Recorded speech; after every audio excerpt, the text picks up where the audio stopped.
Hey y'all. How you doing? How you doing? Hopefully you can hear me and see me. I'm having some little mic issues the past little bit. I'm going to get a new one. But in the meantime, hopefully you can see and hear me. Let me know in the comments if you cannot. Happy Thursday. It is Thursday once again, and I am here. Hoo, hoo, hoo. Hope you all are doing well. Things are great over here being Portugal. I live in Lisbon, for those of you who do not know. It was 82 degrees today.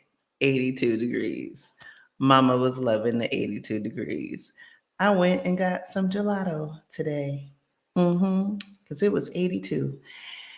And it was a welcome relief because last week it was rainy and cold and windy. And so this week, 80s for the next, I think 6 or 7 days.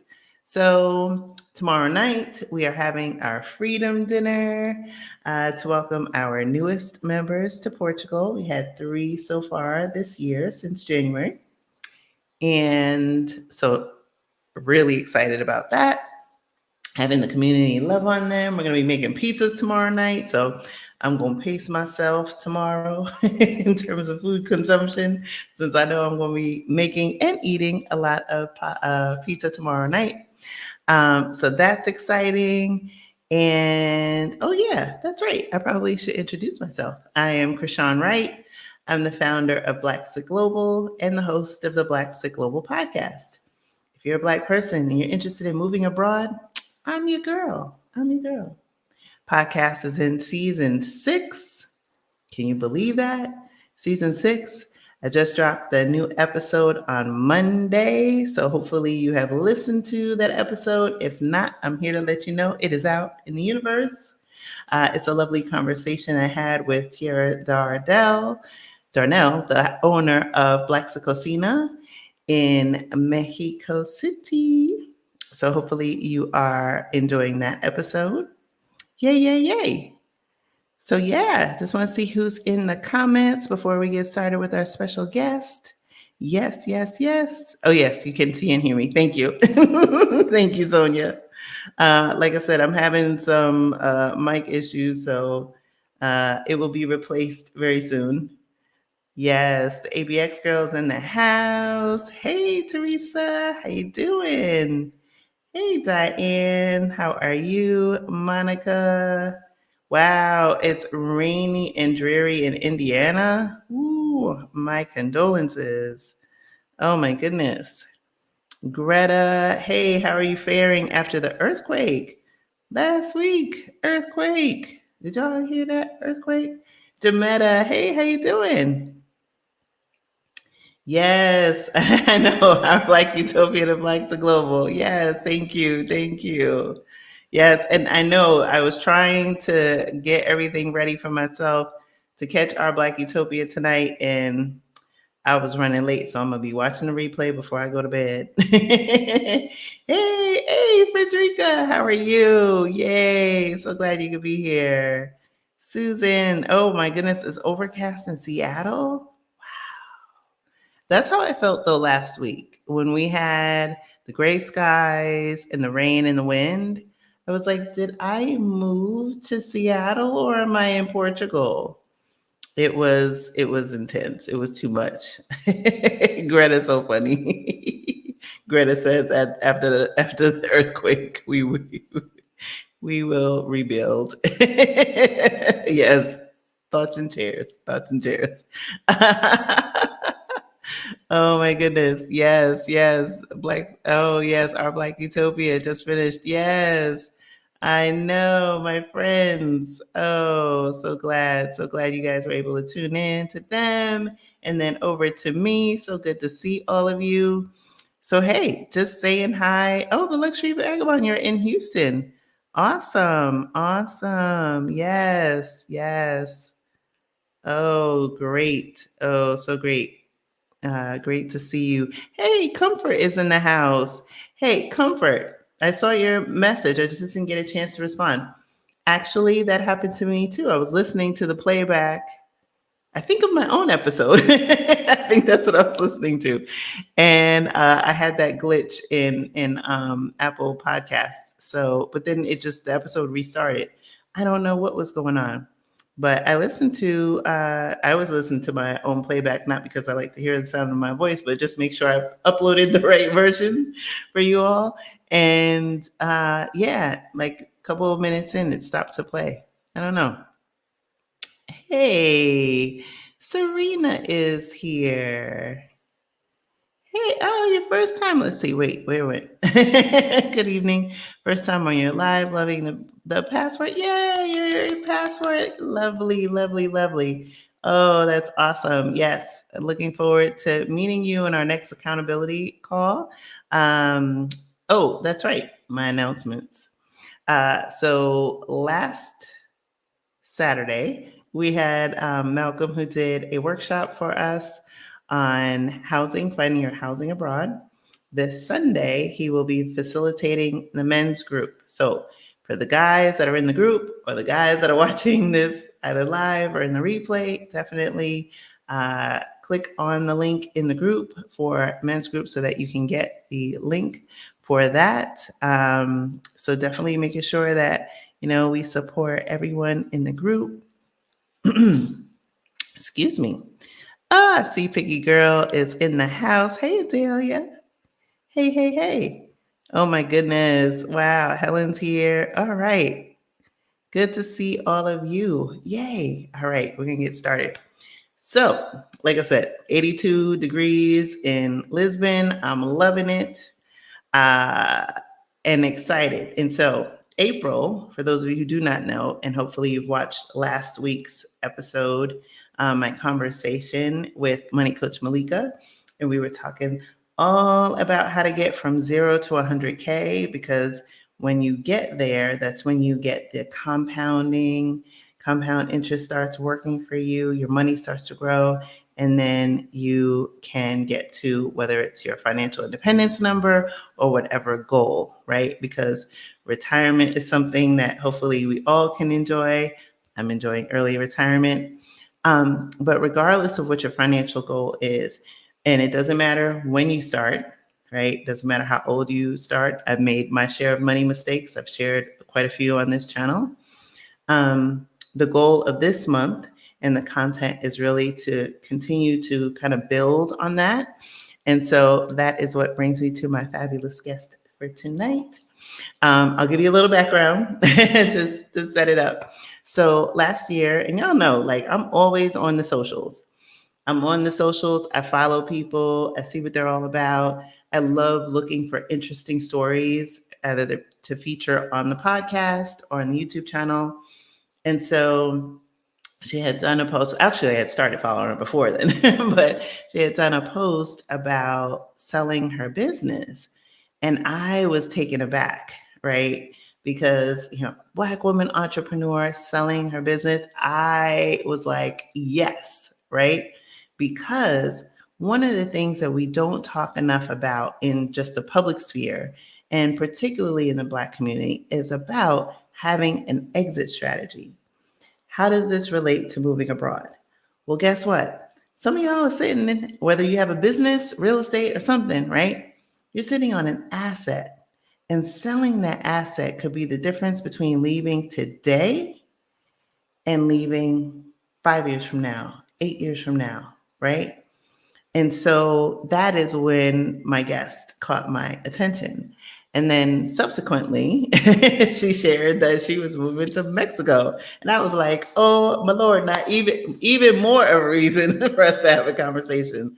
So like I said, because April is Financial Literacy Month, and this channel is dedicating the month to that content, I really wanted to bring her on.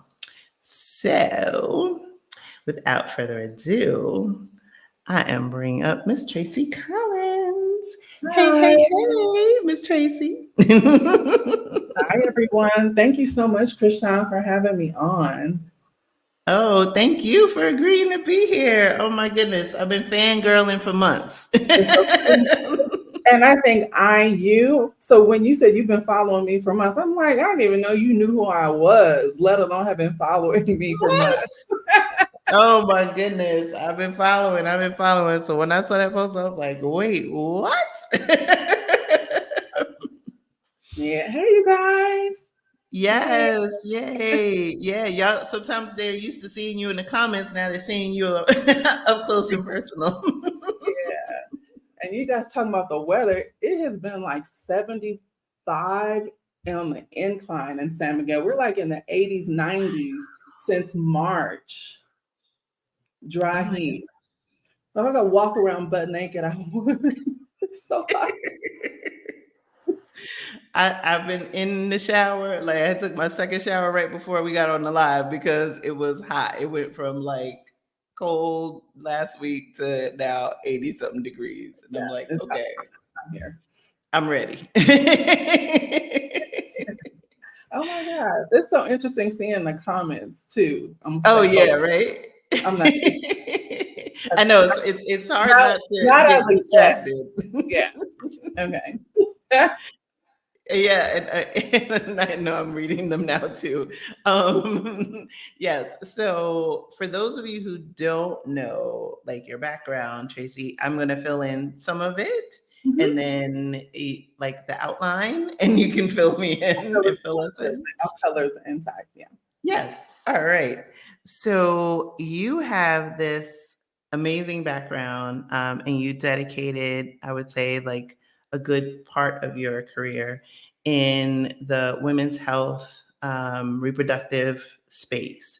One of the things that we know that impacts our community disproportionately is the maternal death rate among Mhm. Black women. Actually, I was reading an article earlier today about a woman who was a cheerleader, a former cheerleader for, I believe, the Kansas City. I'm not good with sports, but she was a cheerleader for one of the Kansas City teams. And she passed away in childbirth in late last year. And it was talking about, you know, her passing away, and also the child that she was giving birth to was born stillborn, and then subsequently she passed away. And lately, the past few months, I would say a year, that these stories are coming up into the surface, right? Where people are recognizing that this is something that's impacting Black women. Also, what's impacting Black women are children, right? Our children are dying disproportionately in childbirth or shortly thereafter. A lot can be said about the quality in care as it relates to Black women when we're in that delicate state. We've also heard about celebrities like Serena Williams when she was in the midst of having her first child, Alexis, that she also was complaining about pains and aches and pains after birth and not being able to really get the care that she needed. She had to really advocate for herself. And, you know, I've had two children. You're in a delicate state as it is. A whole lot of things are happening to you for the first time. You're questioning everything. And then to also have to have your guard up Mhm. when you're supposed to be cared for. As a Yeah. Black woman, it's like, can I put the cape down for a Right. minute?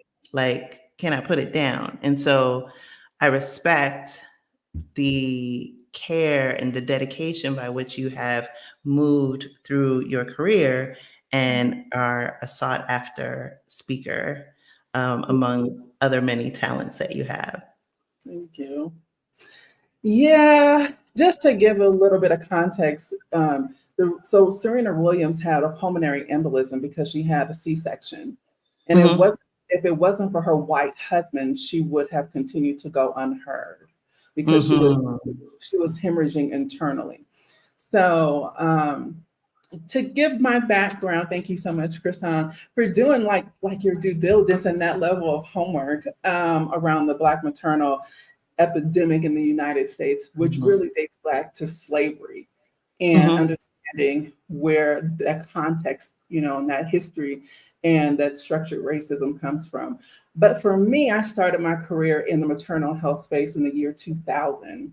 And I started out wanting to catch babies as a midwife. That was my, okay, I'm gonna catch babies. I knew I had a calling to catch babies. And so I started out as a doula, and then about 2 to 3 years into about 1.5 to 2 years into my career, I transitioned into midwifery. And in all of those spaces, being from the Bay Area, being from Oakland, I was always the only Black girl. I know we can relate to that in so many different ways. So I studied, apprenticed, and practiced midwifery in the Bay, and all the babies that I caught with my hands were all Black and brown. Mhm. And in my time in working with women and our health and our bodies, one of the things that I noticed that we were greatly affected by was our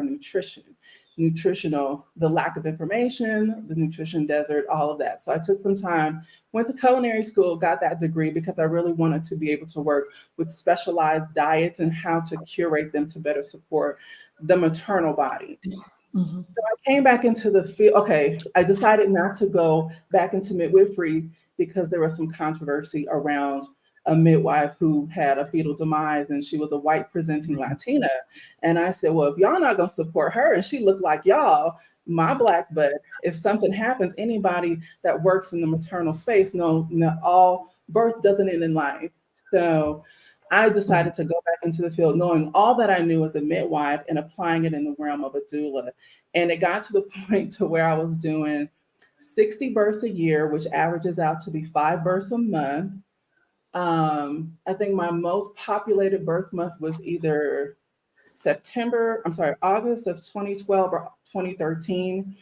And I had 13 births in that one month and Whoa. made all of them. But what happened was the doctors were like, Tracie, what are you doing with these babies? Because they're coming out so fast, and my clients were going natural. So in Mm. about 2016, that's when the word within the birth community started to make rounds about the Black maternal health epidemic as far as the maternity mortality rate.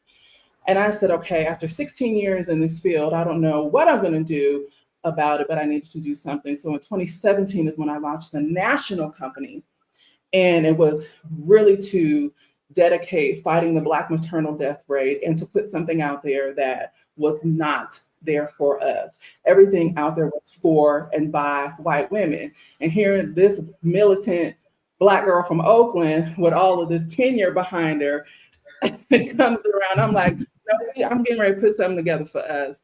And fortunately, I did. I was able to do it successfully because, again, I was the only Black girl now at the top of her game, or professionally, to where I was able to curate successful partnerships and alignments with major companies. I had major company corporations knocking at my door: Walmart, Dove, Pampers.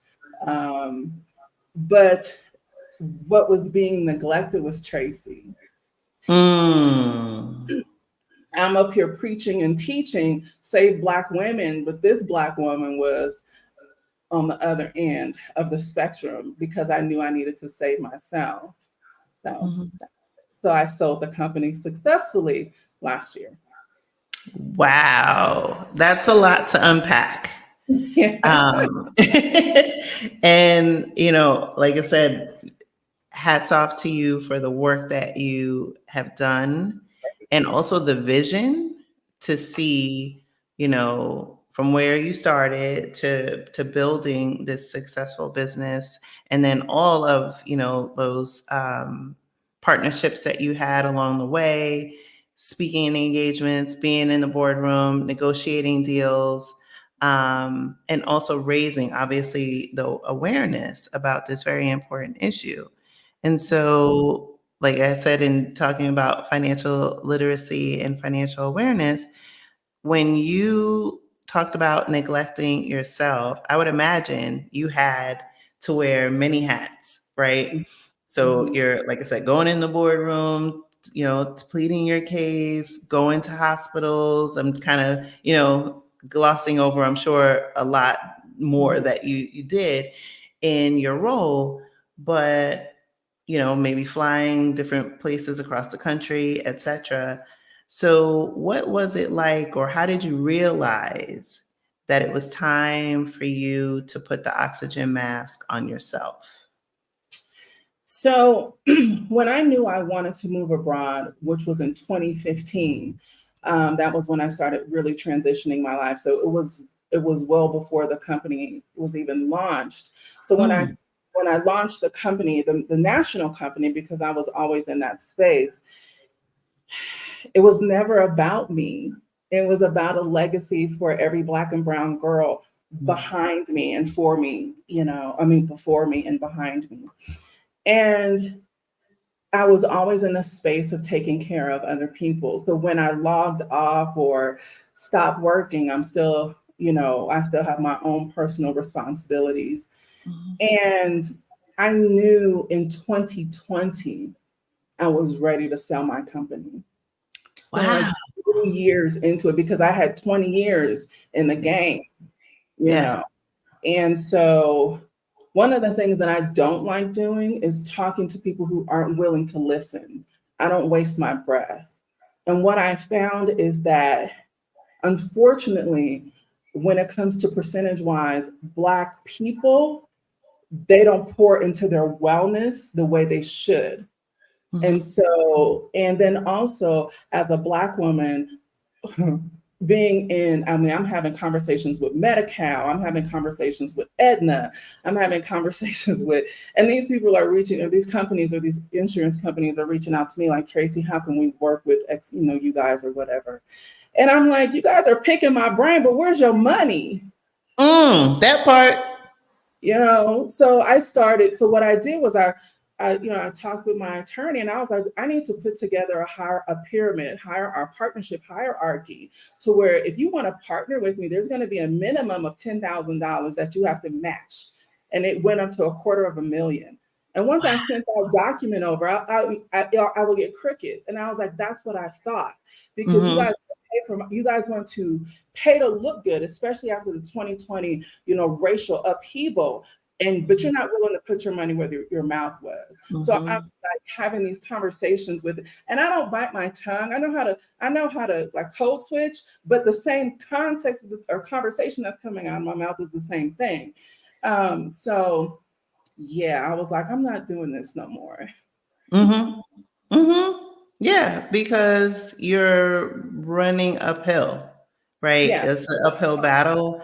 And particularly, I've had my stint in corporate America, and it some companies, let's just say, uh, like to put themselves out as one way, but they act behind the scenes as something, quite different. And especially if you are a Black woman Mhm. and you are behind the scenes and you see how the sausage is made, you're like, what? Like, am I really Right. part of this? Right. Yeah. Right? And then everything that was coming across my desk. So not only was I battling that, but then I would get, this Black woman died, and this Black woman has died, and Mm. this Black woman has died. So I'm constantly dealing with death. And I'm a person who specializes in life. And I mean, like, I Mm. can create a business, I can catch your baby, I can teach you how to get well. But Mhm. what I'm not going to do is help you die.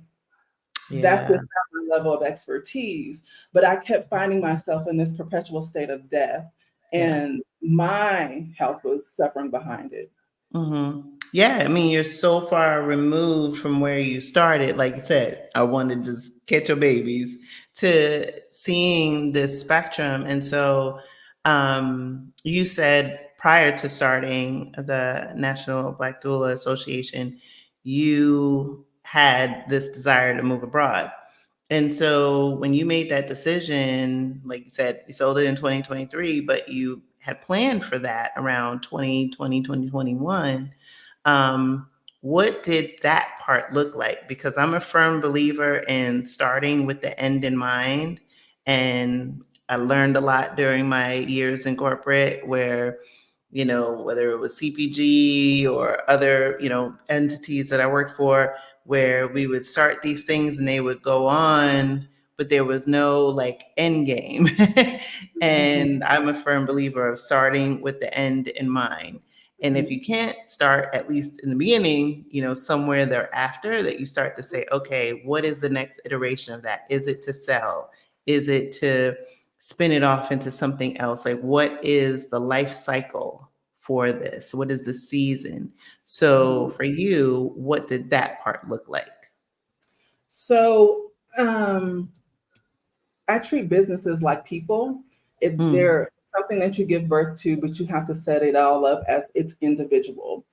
And so, when having that in mind, there's a lot of structure that's behind the scenes that you need to be able to hand over your company, almost like here as a book or a template. Like, Mm. this is what you need to do to run this company successfully. Mm. Here are the SOPs. Here is the structure. Here is the profit and loss. Here is the balance. Here is the financial trajectory or forecast for the next 3 to 5 years.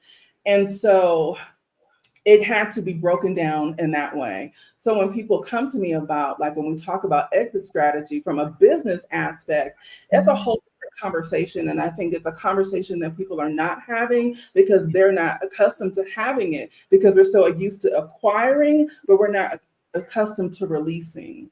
Yes. And so it looked, when you are creating a business, you have to create it to where, what's that end goal in mind? Is it going to dissolve it? Am I going to dissolve it eventually? Or am I going to sell it? I'm a firm believer in creating assets. So how can I leverage this asset? And that is what I did. I knew I had an asset, because otherwise, why are y'all knocking at my door? Why are y'all Yes. ringing my bell? So I knew I had an asset. But I had to use that in a lot of different ways. And you also have to look at, like, your social media presence. You have to look at the numbers behind social media. So I was looking at it from an analytical standpoint, from a numeric standpoint, from a social media angle. I was looking at, like, retention rate. I was paying attention because there was a membership component to it. There was also trainings that were associated with it. And then of course, financially forecasting. And it takes a lot. And Mhm. I knew a lot, but I learned even more. I learned even more. And Yeah. Oh, go I'm not ahead. a person, and it's not a quick process. Mhm. So when I first reached out to my exit strategy, my business attorney, who helped me package the exit strategy for the company, it was 2021. No, Mhm. no, it was okay. I started scouting Mexico in 2022. So in 2020, January 2021, I met with her. I didn't sell the company until November 2023. So it was like a 2-year process. Yeah. Oh my goodness. I love it. I love it. And you said so much. You talked about having assets, right? So a lot of times I deal with, in addition to helping people move abroad, I'm also a business coach. I also coach people on moving abroad, right? And there's a lot of small business owners. Actually, Black women are starting businesses at a fastest rate of any other ethnicity in the United States. Right. So there are many of us, some that are probably watching right now, some that are probably watching the replay, that have businesses. And so to change that mindset, right, to frame it into, hey, or the realization, raising the awareness that this is an asset, Yeah. right? Now you start to think about it differently, because as I coach people, small business owners, they're so entrenched in their business that Yeah. sometimes they don't realize that a few You have things. to One, remove that they're the yourself. bottleneck, right? Oftentimes, uh, Yes. in terms of growth, either because they have blind spots that they can't see Mhm. because they're so in the weeds, Yeah. or they are so tied to their business that they feel like, oh, it can't run without me, which is a huge red flag. And then being able to say, okay, I'm going to release part of this control and start to outsource to free myself to start doing more revenue generating activities or strategy or whatever else is in your zone of genius. Yeah. And then not realizing, like, to your point about thinking about SOPs and thinking about exit strategies or evolution, whether this is going to be a legacy, a sell, or whatever. And again, when you're so entrenched and you're doing all the things, you don't have the time to have that perspective, right? Because at the end of the day, you're just like, oh, Calgon, take me away. Yeah, no, you're absolutely correct. And I think that's mistake 101 that business owners make, is Mhm. thinking that you have to be everything to your business. You have to start when you start in your business, you have to be like that. You have to be hands-on in all of the capacity. But in order to grow, you absolutely have to have a team. Someone asked if I had a team. Child, I had a team. When I tell you I had a team, I was like, I need y'all to get out of my pocket at this point, because no, it was like, Krishan, when I tell you, it was myself, and then I had like a small salary team. So like my Mm.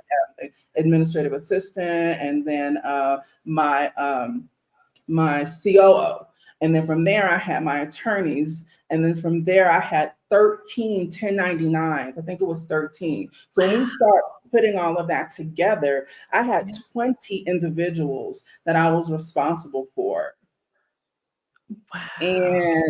And then when we need to have a conversation about business taxes, because Mm. when that's a whole different layer Oh. conversation that people are not prepared for. And if your business structure has to go through an adjustment like a lot of businesses did, because my company was online in Mhm. 2020, it takes your business to a different stratosphere from an economic standpoint and taxation and your tax bracket. Mhm. So I end up having not only that, but I have my accountants. So it was a lot.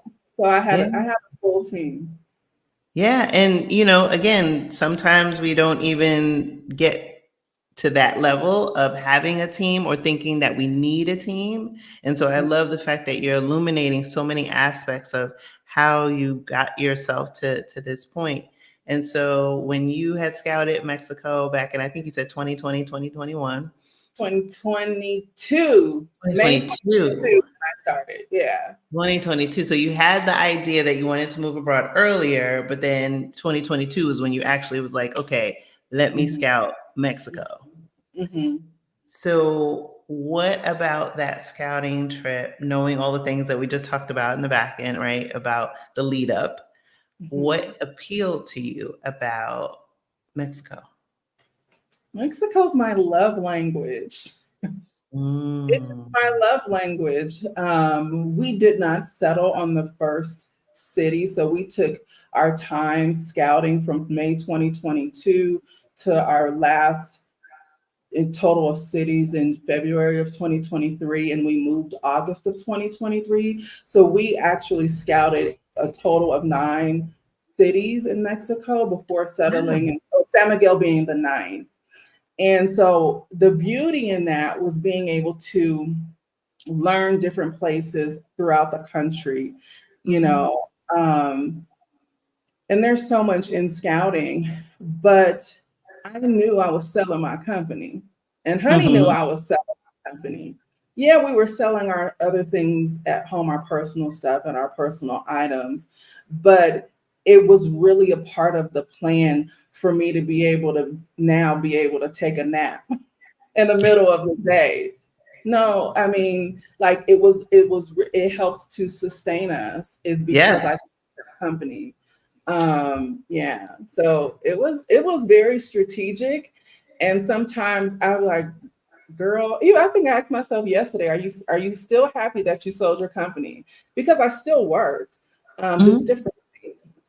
But absolutely, am I retired from that field? 150%. It's almost like when people ask me talk about your life, the work that you did, it's like a visceral response because I'm so much more than that. But when we Mhm. talk about business, I could talk all damn day. And so yeah. Yeah, and just watching you and when we transitioned from, selling the business to talking about Mexico, you lit up. Yeah. Like your body language changed, your eyes lit up, you had this glow about you. So you can tell that being in Mexico has just, allowed you to release probably a lot of the things that, you wanted to get away from. So how did you said you scouted 9 with San Miguel being the ninth, and we had a few weeks ago, we had San Miguel Michelle on. I swapped too. Like you guys did. Yes. I was like, I want to have Krishan on, but let me give it some. And then I thought about you guys. You guys swapped. Yes. Mhm. So, what was it about San Miguel that captivated you? Um, it's charming. It's slow. It's Mm. not hustle and bustle.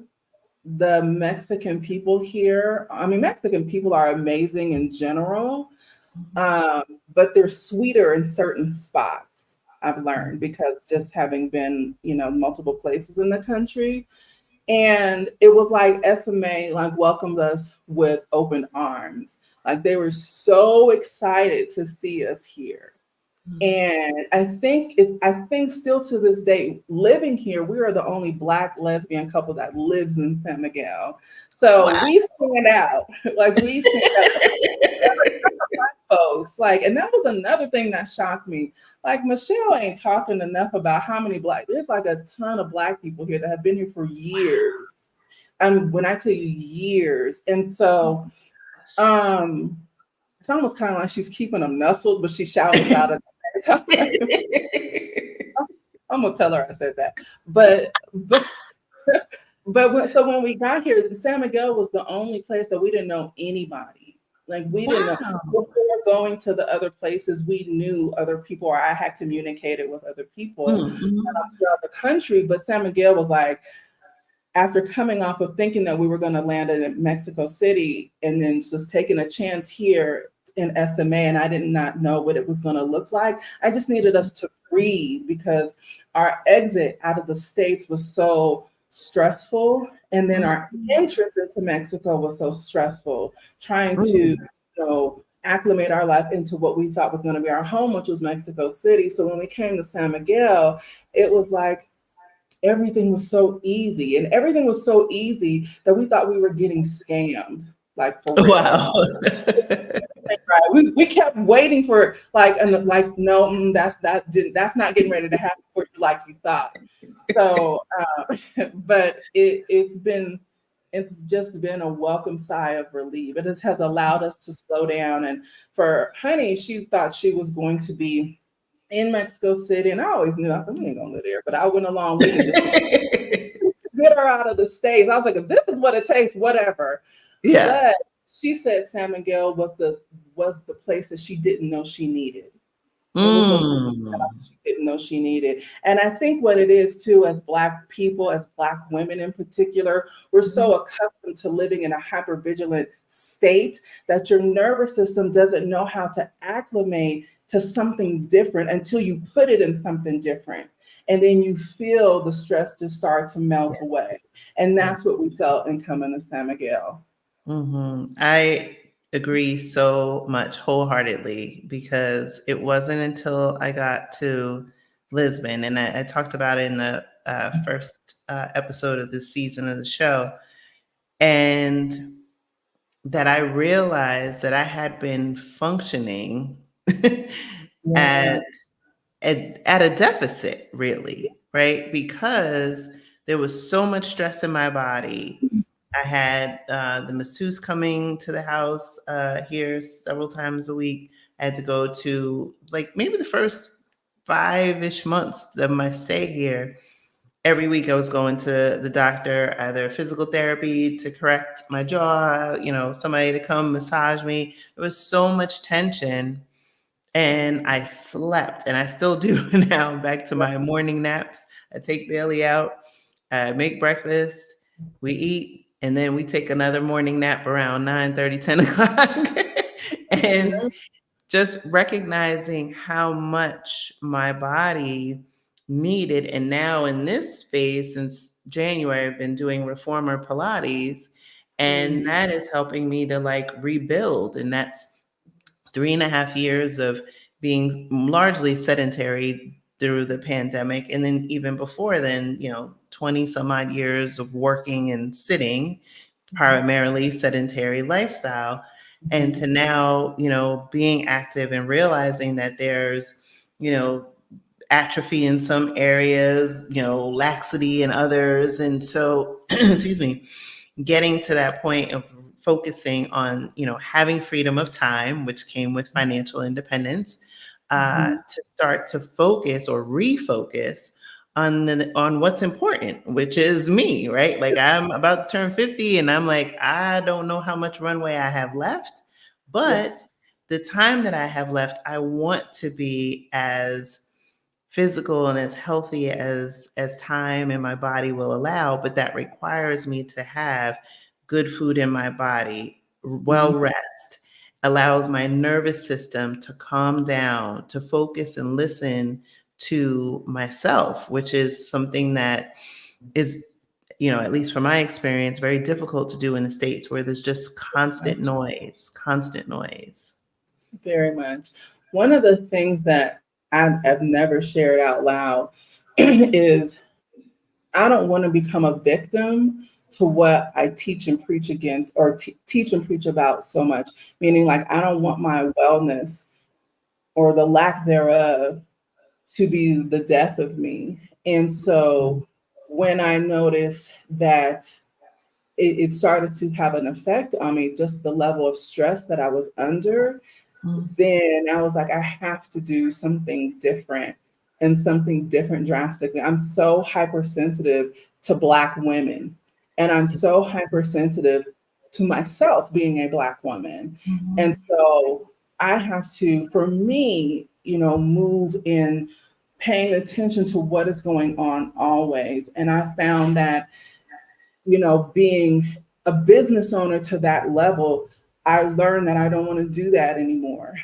Mm. I learned that that kind of level of business ownership is overrated, Yeah. and Black women are not supported financially in the same realm as a white woman or a white man business owner, because of being a Black person. Just like with Black Girl Ventures, the venture capitalist firm that just got sued because of they specifically lend to Black women owned businesses. And what you said earlier, Black women are the fastest growing rate of entrepreneurs, but the percentage of sustainability is extremely high. It's at least 50% of the Black women who are not able to sustain in that space successfully, or so their businesses go under because they're not financially supported, because every business needs leverage, and Yes. that's financial leverage.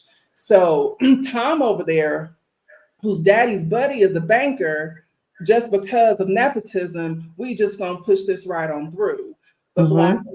have to go through extra hurdles and making sure certain things are in place in order for us to be sustained. So in creating a business to that magnitude, I learned I don't want to do this no more.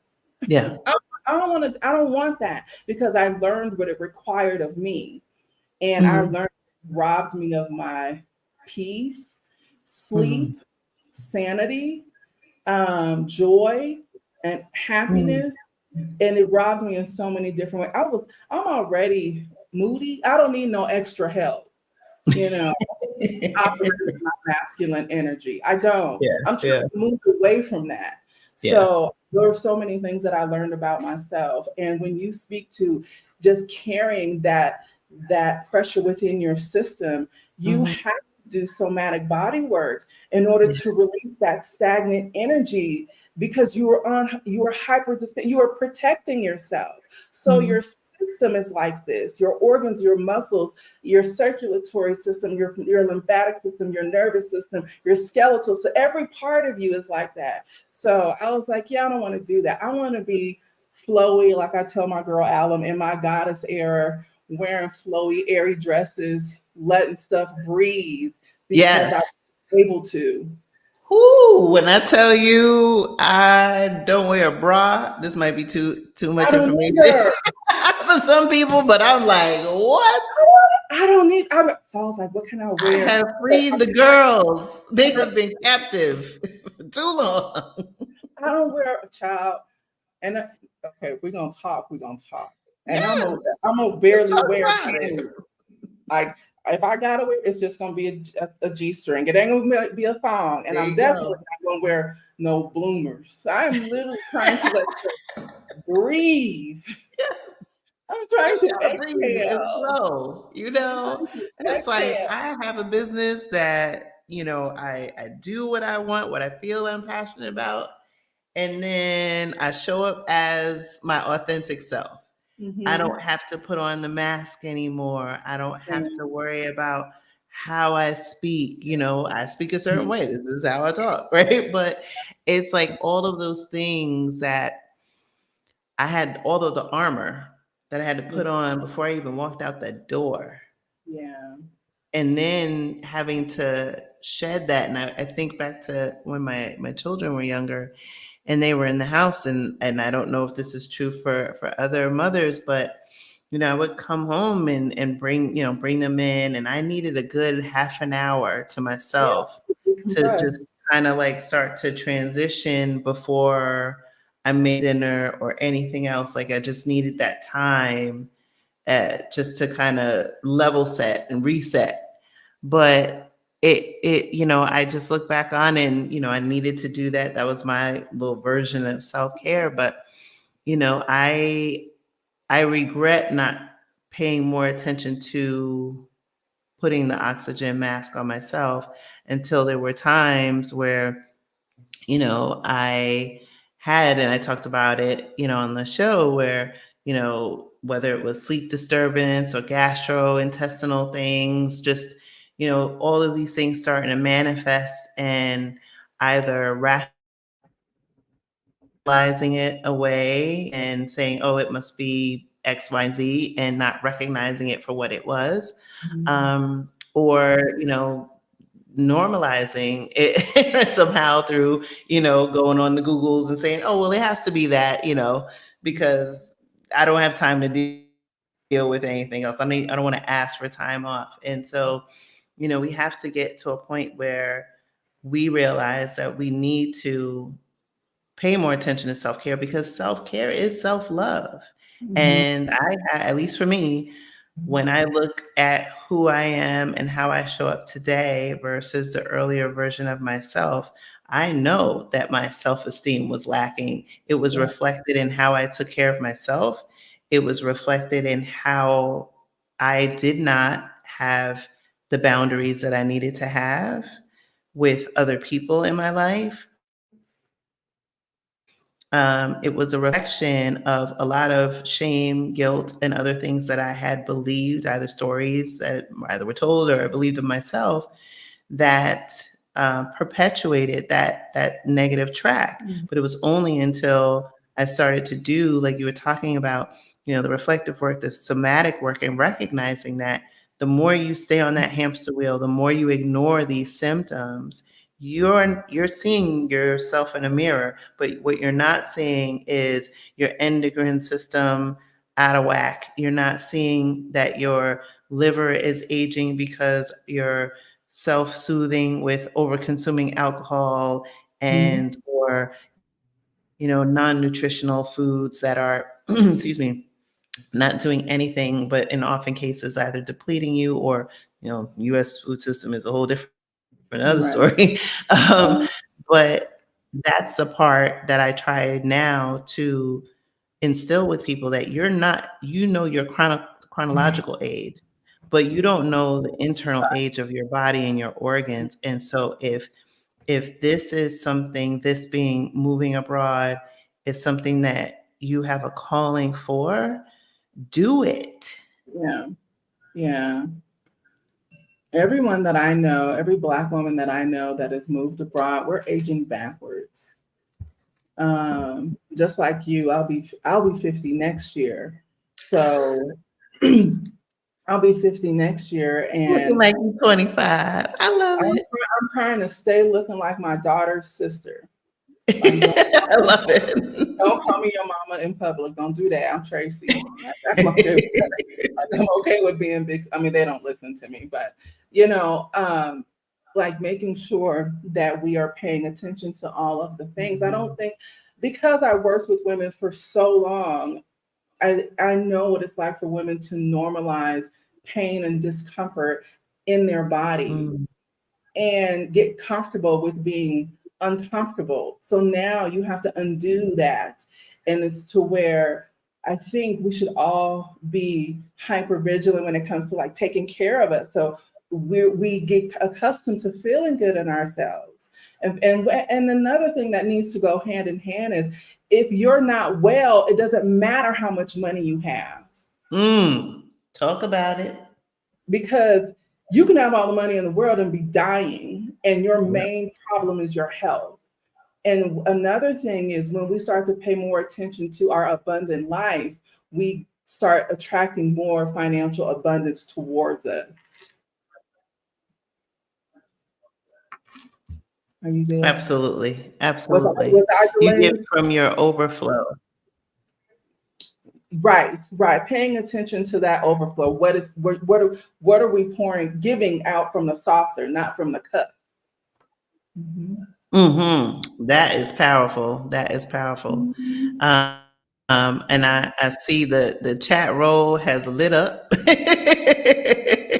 And so I want to head over to the comments because I know there's some questions that I saw, and I want to give us time to talk about those and then dash back into the conversation. I agree. I And agree with yes, asked, did you move with children? So our youngest is here with us and she's 20. So she was 19 when we moved. Yeah, but she's going Wow. back to the States, but she'll be back. I just feel it in my bones. You're gonna get that culture shock and be on your own and you're gonna try and make it in the worst place in the world. Okay, I give you a good 6 months The worst place in the world. in Babylon. But okay. hmm But we give these, like my two are in the States, and you give your children wings, Yeah. and but they know that they can come back if need be. I agree. And then our two oldest are my oldest will be 31 next month. Wow. And she is planning. I just talked, she's been bugging me all day, which is good. I love the fact that she does. Um, she's planning her birthday excursion. She was born on Mother's Day, 1993. So Oh. Kate will be 31. So she's in the States, but she's planning her exit of some sort. And then Titus is our son, and he is 24. And Mhm. I keep trying to get him to come abroad too. But they've both been here. All three of Oh, the kids good. have been here, and they love it. Oh, wow, that's wonderful. I've only got my daughter here so far. My son, he says he's coming, and fingers crossed it's gonna happen. But yeah, wow, that is so I saw a picture of wonderful. you and your daughter. You guys are so cute together. Thank you. She Oh, she blows up my phone all day, I know. but I love it. I love it. I mean, I love it. She'd be like, "Mom," I'd be like, "What?" Yeah, yeah. And I love it when she was here, and we would go places, on the bus or wherever we walk around, and she would come and hold my hand, and I was like, "Oh, I Yeah, love it." that's Mahogany. That's the baby who's 20. I call her Oh, Velcro. wow. Velcro. Yeah, She oh holds. yeah. Love that. Love that. Jess asked, Tracie, did you buy a home? No, and I think home ownership is overrated. Oh, child, she didn't ask all this, but I do. That was my experience in the States. I don't want to maintain anything other than myself and my just giving my children advice and honey. Like I don't want to maintain anything. I think that added to my level of, I know for a fact it added to my level of stress. Does it mean it's off the table for me? Right now it is, but in the future, who's to say? But I'm not interested in home ownership. I believe it's overrated. Yeah. Yeah. Mhm. I agree. But it did serve its purpose. I mean, it was an asset that we sold. I don't believe in owning property anymore that doesn't provide a stream of revenue. It's otherwise it's a waste of time. Yes. And I wish I had my younger self knew that. I bought my first house at 28, which I know for 28-year-olds in 2024 is unheard of. And so I feel like I was the last of that breed that could do that. Yeah. um, but yeah, I've owned several homes in my lifetime, and I mean, I still own a property in the States, but it's not something that if I can't make money off of it, I don't want to be in it. And I don't like I don't want to be in HOAs, it. and we had an HOA, and I got into it with them. With them find like I was like, so wait a minute, we want to rent our home out. We want to do our own thing with our home, and you guys who have no vested financial interest are trying to tell me what to do. And they're like, we'll put you through to the. I bet you will. Like Mm, I don't like that concept either. yeah, Mhm. yeah, 100%. Frederica said, We missed each. I don't know why we didn't see each other or make it a point to, but I'm telling you, I love her, Frederica. She's so sweet. And she yeah. posted a beautiful picture of her in Central San Miguel. I think it was a couple of days ago in the SMA Black SMA group, and you could just see her shining, child. I love it. I can't wait to see her when she comes to Portugal. Let's see. And I will be 49 in October. wow. Oh my goodness. Yes. Look, we are all holding it down. I saw that comment from Adelia. She said, I'm gonna put it up Good here. looking 50-year-olds. Yep, that's right. That's what I'm talking about. Right. Yeah, the sacrifice that you have to like do just to leave, just to preserve yourself. I believe self-care is self-preservation. Yes. Mhm. 100%. 100%. And now, like I said, at this stage, this big old age, the thing that I'm focused on is, you know, a lot of self-care. Um, and then, like I said, boundaries, because I think also being an empath, I used Mm. to believe that as part I do of too. that characteristic, that I just had to give Yeah, and be everything, right, to everyone and kind of like shapeshift, and not realizing that that was harmful very much. and a symptom of people pleasing, Yes. maladaptive behaviors that, Yeah. when you get rewarded for something that then, like I said, then morph into something maladaptive and stop working Mhm. for you. They're actually working against you. And Mhm. so in this season of life, it's just being more attuned to that, being Mhm. very, excuse me, focused on observing and then paying attention to the energy that Mhm. I bring into a space, that other people bring into a space, and seeing is this congruent or is this Mhm. incongruent, right? Is it Yeah. something that a space I need to be in, or is this somebody that I want in my space? And Mhm. being okay with, no being a complete sentence. I did a podcast on that when I had my podcast, Healthy Black Girl podcast, and I did a whole episode on no. And no is a full and complete sentence. It is. Mm-hmm. And I think I was gifted with the not being an empath because of the role that I had to assume Mm-hmm. in my life. And for people who are that, I always feel for them. But I also believe that Yeah. Black women deserve to be selfish.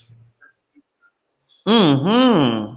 And I I will, am in my selfish season. I will, if you are not serving me to where it feels good, I will cut you off.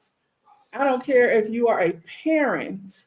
Mm-hmm. Like that is how serious I am and protective I am about my wellness. Mm-hmm. Yes, yes. Protect your peace at By all any costs, by peace is any not means necessary. is a non-negotiable for me. Yeah. Yeah. My cutoff game is strong. To the other side. Welcome to the other side. Like, Yes. oh, you can't be here. I gotta go. Now I'm gonna go to sleep because I Yep. don't And feel I don't even feel bad. I don't even I don't feel feel bad. bad. Yeah. Nope. Nope. Not at all. I'm just looking at to see if I missed any other questions. So now that I think I've taken care of those, I don't think I missed any. Um, let's see, where are we at? At all costs. Yeah. So I think Jess has now, a question. hmm? Jess has a question. Am I always asked to report it because of the eagle rebirth? Oh, okay. Okay, maybe that was. I'm not sure. Okay. Here's Karen Louise had one. Shout out to Tracie for looking 30. Is Mexico SMA a temporary home for you now or your family's permanent home? So it is our home for the unforeseeable future. If I had to choose between temporary and permanent, I will say more on the permanent side, but I'm also open to what life brings. Yeah, but right now it is on the permanent side for the unforeseeable future. Okay. Mhm. So, segueing a little bit back to the earlier part of the conversation, so you're talking about selling the business, created an asset that then propelled your Blackset. So now that you're in SMA, you're seeing all the things. It's exceeded your expectations in so many ways. Um, have you thought about your entrepreneurial endeavors and what that looks like or not? Yeah, no, I still work with women. I work with women building women. Either I will help you build your business and brand, or I will help you with your wellness structure. And that is, I learned that is my wheelhouse. I Mm, specialize in life. And so if you need to breathe forth life to your business or brand, I will help you set that structure up. And that has, I love business, so I can do that in my sleep, but I can also get you well. And as a woman, and I know I'm really focused on women. I don't know what it's like to deal with men, so don't try. Like, men don't come for me. I've never worked with men to that capacity, but women I can read and I know. And mhm, so I want to, and I do, I continue to work with women in that space. And so, and also helping women pivot, helping them understand that it's okay to pivot. It is okay to, and there's a way to pivot. I think the conversation that needs to be had louder is the first year abroad and like, who am I now? Who am I now? And that what I'm finding mm, is a lot of women are coming to me with what they are experiencing, and they are talking about, well, I did all the things I said I was going to do. Now I've moved abroad, this big transition. Now you're wrestling with what was lying dormant. And you're uncovering the layers of this artichoke, because I believe in artichokes because they have a heart. I don't ever say onions mm, when it comes to layers. So it's like mhm, we're getting to the core of who you are, and let's get to her so now we can build her out. And yeah, if it's like it's a business you want to, or if you want to sell your company, I can work with that too. But honestly, like you said, there's not a lot of Black women in that space. Let mhm. me sell a business, but that just takes a different kind of specialty. But that's how I work with women now. Wow. And it's powerful. And so I hope that for those of you who are watching live or watching the replay, or you have a business or you're thinking of starting a business, these conversation, this one in particular is important. One, think about your business as an asset, which it is. And if you don't have SOPs, if you don't have, structure, this is your sign to put Mhm. those things in place. You might think that you don't need those because, the IP sits with me and, because I am the brand, I am the asset. Right? You can't Mhm. sell that. So if you want to create something that is an asset, or you recognize that what you have is an asset, this is when you should connect with someone like Tracie to understand, how to position it, get it to a place where you can potentially sell if you so choose, or to think about, that legacy, that Mhm. succession plan. What does that look like? And also something to keep in mind, which I think you alluded to, Tracie, which is as people are getting into that season of, and I love the metaphor with the artichoke, right? Dealing, picking off the layers and getting to the heart, Mhm. is to avoid maybe like reliving the conditioning of the hustle culture that And they it's have become hard. conditioned to. Woo! And that's a hard cycle to break, but it can be done. It can be done, but Mm, that's a hard cycle because we're so deeply conditioned and yeah. have been for years. So this is where giving yourself grace comes into that equation. Yeah, and that's a really good thing to point out. Mm-hmm. Mm-hmm. Here's my girl. Hey, Janae. Hey, girl, hey. I'm actually doing a branding.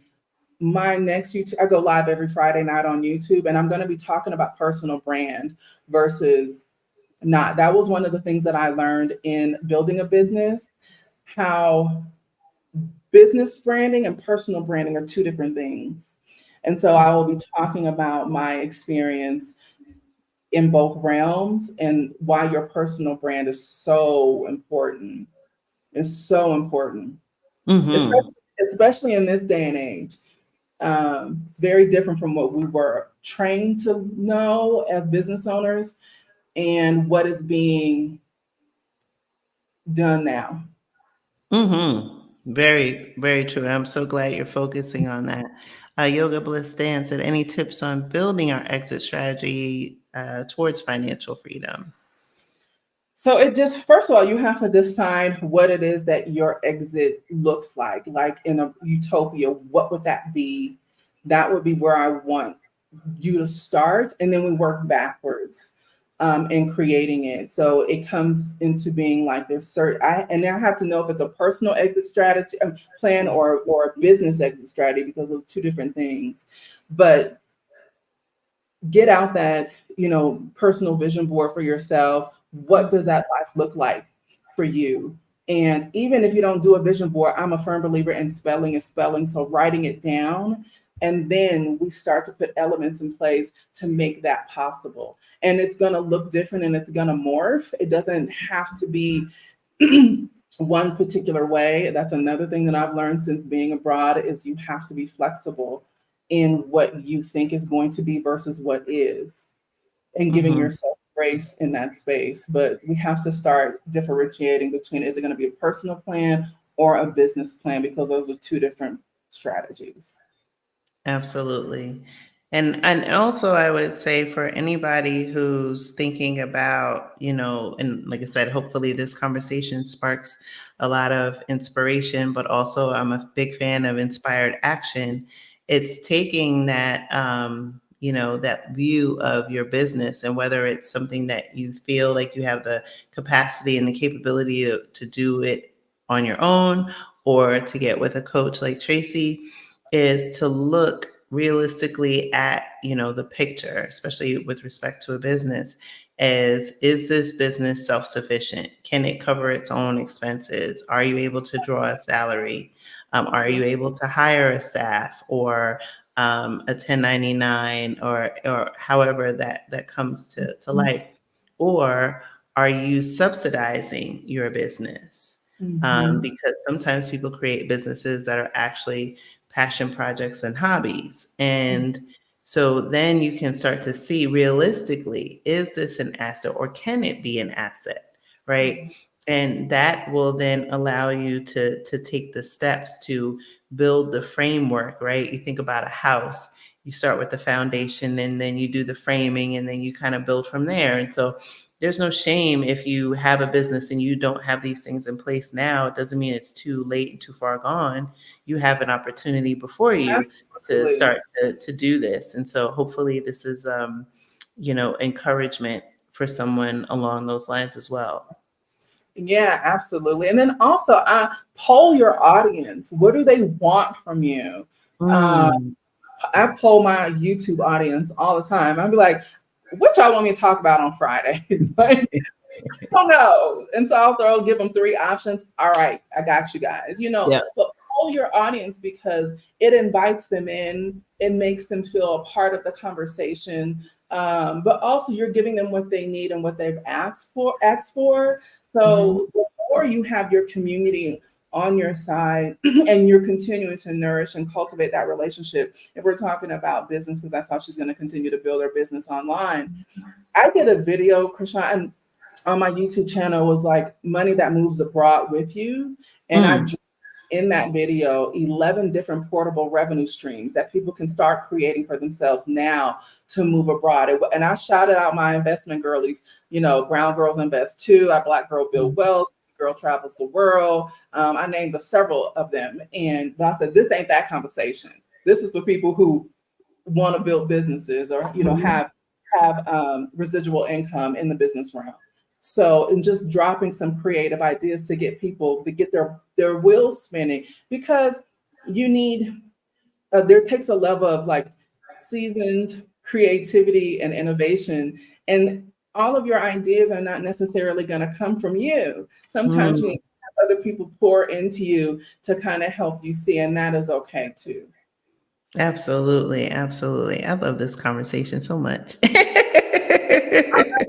My girls are in here. Alum is in here answering questions. I love because she'll be in there just handling folks and Look, answering I questions. know, I'm seeing it. I'm like, yes, yes. Oh, that's so great. Awesome. And I'll be sure to tag your channel in the description Yeah, of the it's my video. yoga bliss dance. It's my name. Yay. I think, let me just make sure I didn't miss. Oh, no, I got that one. Da, da, And then da. also, I'm just continuing to. I'm working on the concept for my second book, which I'm really excited about. Yes, let's talk about that. My second book, well, the concept is really about. It came from me. It was like, girl, who are you now? Now that you've sold Mm, everything, who are you? Is really about that self discovery. So it's really the power of the pivot. So that's where I'm really focusing on and finding empowerment in the discovery phase. And I want to encourage women not to shy away from that process because it's uncomfortable. I just encourage you to delve deeper mhm. because I dealt with vaginas my entire life. So I dealt with birth. So when we go deep at the end of that tunnel, it's something beautiful. It's a baby. Yes. It's birth of something beautiful. So Mhm. going in that phase of being uncomfortable so you can really truly discover who you are. And like that's where I'm at. That's the concept for my second book. Ooh, Now, I love it. I love it. and I love focus it. on pleasure. Like we need to feel good. So I Yes. talk a lot about, how Black women can continue to attract more pleasure into their life. Hmm. And I Yeah. think if we start knowing and identifying our pleasure points, then we Mhm. can easily attract more pleasure into our life and, in all facets of our life. Absolutely. That's what I've realized in this past few months that since I've been here. My dreams have been interesting. You know what, Krishan? If you, ooh, child, let me tell you how to amplify your dreams even more. Not that you asked, but I'm gonna tell you anyway. If I'm you can taking notes. If you can find some lapis lazuli, the stone, put it under your pillow at Okay. night. You think you having some dreams now. Ooh. It when I tell you I did it, I was like, okay, I did it for 2 nights in a row. I said, I need to put this away. What? Yeah. And I don't know where I picked that up from, but I was like, yeah, this is pretty powerful. If you can find some lapis lazuli, and it's a blue stone that's centered around wealth, I'm a spiritual girly. Put it under your pillow when you sleep. What? Okay, now I gotta find it. I either find it here or I'm going to the States in a few days. So I'll look for it there if I can't find it here. Thank you. Cause I'm like, what is going on? Like my brain was dormant for a long time. Stuff is And now awake. I wake up and I'm like, what is going on? Yes, All I love right. it. I love it. I love it. Yes, I love it. But you're right. Like the dreams, then I wake up with this sense of like happiness or optimism Mm-hmm. and perspective that I didn't have before. And I think, I attribute it to just being in the season, and I wouldn't even say season, because it just seems like it's going to evolve into something else. Just being in this part of my life that I can appreciate and, like I said, pour into myself. I don't have the distractions that I had before, and I can be focused and intentional about this. And So it feels good to you, and you're going to attract more of that radiance. Like you're going to become a magnet for all things that feel good to Krishan. yes, so Yoga Bliss Dan said, didn't know about lapis and dreams. Thought you were going to give an herb. Nice to have some lapis. Okay. I see. Look, it just lit up about lapis now. It's Like, a stone. So I actually have some behind me.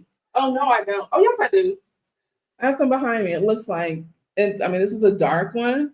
oh wow. And also for my spiritual girlies, anywhere where you draw money in your home, meet with clients or do virtual meetings, create an abundance altar. That's another conversation. But have money drawing things around you. Yeah. Ooh, I have a money plant that I purchased a few months ago, and she is flourishing. Love it. I love it. I Her love it. name is Abundance. I love I it. name my plants like this one behind Yes. me is Flourish, and I Yes. talk to them, but the As you money should. plant is Abundance. And As I'm you like, should. all right, Abundance. As you should. You want to name her Krishan. So as you're speaking to your plant named Krishan, you're also speaking life into you. That's another tip Ooh. that I use in working with women, especially women who are in the part of trying to either find themselves or not feeling the best about themselves. Go get the Mm. simplest, easiest plant to take care of that doesn't require a lot of maintenance, but you water her and you talk to her and you affirm her, and you are doing the same thing to you. Oh, all right. I love that. Thank you for that. You are welcome. Black Widow. I think this one is for me. The Portugal meetup in June. Yes, yes. We are. I forgot to mention that in the beginning, so thank you for reminding me. So our Black Utopia and I are combining forces once again to host Congratulations. thank you, the summer meetup. We're putting the finishing touches on the planning. So we have if you're a confirmed ticket holder, you should be receiving communications. You should be in the WhatsApp group. And prices are about to go up because we have locked in where we're going to have the restaurant and our boat excursion. And so I think, if I'm not mistaken, there's like 6 spots left on the boat. So Mhm. if you are interested in coming to the meetup and you weren't sure, this is your like last chance to get your ticket, because the price is about to change, or it has changed already. But I do know for the restaurant, we still have spaces available. But for the boat, I think we're only down to our last like 6. It might be. Okay. I think this is it. Is there anything that we did not cover that we should tonight, Tracie? No, I'm grateful to be here. Thank you for allowing me to grace your community, and thank you for reaching out, thinking that I can add value in this regard. I love the fact, like I told you before, that you have conversations that many aren't necessarily having. Like, we're not hearing too much about certain things, and you bring them up. And I love that. It makes other people, just including myself, think differently. So I appreciate you for that.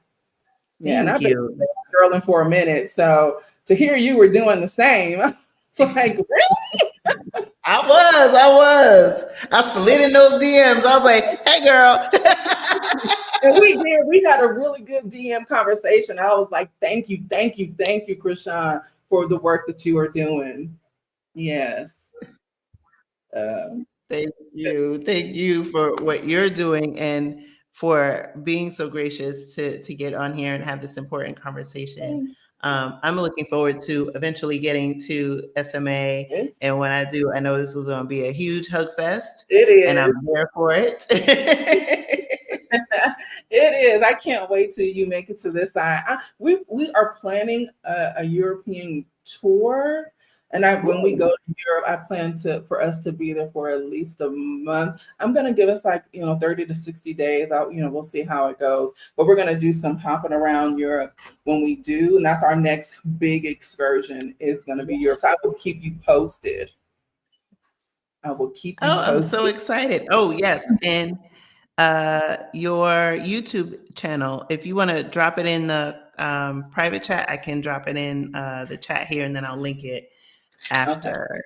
Give me a quick second. So that question came up Why did and I it can come on grab the? it from there. But it's literally my name. Um, Okay. yeah, it's just if you type my name in, I'll come right up. But make sure you spell Tracie right. But I'll link it. I'll send it to you afterwards so you can put it in the description. Okay. But I'm it's going to put it, I'm going to pop it let me there. open up my. I have so many windows. Excuse me, No y'all. worries. I put it, it should be just at Tracie Collins, right? Yeah, it's like an underscore in between, but even still, it's still my name. Okay, and I'll link it right after this. But with that, I want to say thank you again. I'm looking forward to having you on. Look, y'all gonna get an exclusive. I'm asking Tracie publicly to be on not this season because we're done recording this season of podcast, but season 7, which will start in 2025. But I always start recording early. But I definitely want to have you on the show next season of the podcast so we I can would love to. keep this conversation going. Yeah, keep this And conversation going. yes, and hear I more about your remarkable journey. So, would with that, I want to, like I said, thank you. And for y'all, tune in. Be sure to tune in again next Thursday. We're still staying on financial literacy. I hope tonight's conversation inspired you. And be sure to listen to the Black Global podcast. Thanks again, Tracie. thank you.